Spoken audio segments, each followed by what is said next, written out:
সিরাজগঞ্জ সদর উপজেলা সোনগাছা ইউনিয়নের ভাটপিয়ারি গ্রাম দেখতে পাচ্ছেন যমুনার নিকটবর্তী গ্রামটি অবস্থিত। তো এখানে কিন্তু নদী ভাঙনের কারণে ভাটপিয়ারি গ্রামের মানুষের বসত ভিটা যেটা প্রায় ঝুঁকিতে।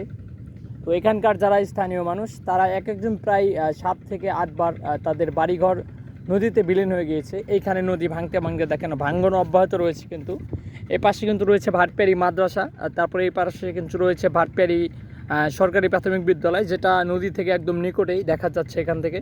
তো এবং ওই পাশে আছে ভাটপিয়ারি উচ্চ বিদ্যালয়, এবং এখানে বলতে গেলে বিভিন্ন প্রতিষ্ঠান আছে এবং অসংখ্য বাড়িঘর আছে।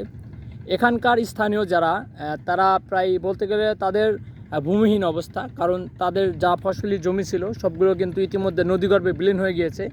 এখানে বলতে গেলে প্রায় শত শত বিঘা জমি ছিল, যেগুলো গত 2 বছর আগেও আপনাদের দেখাইছি, আমরা লাইভের মাধ্যমে দেখিয়েছিলাম। তো সেই জমিগুলো কিন্তু আর নেই। এখানে বলতে গেলে তাদের যে এখন বসত ভিটা সেটা এখন ঝুঁকির মধ্যে পড়ে গেছে, যে কোনো মুহূর্তেই বিলীন হতে পারে।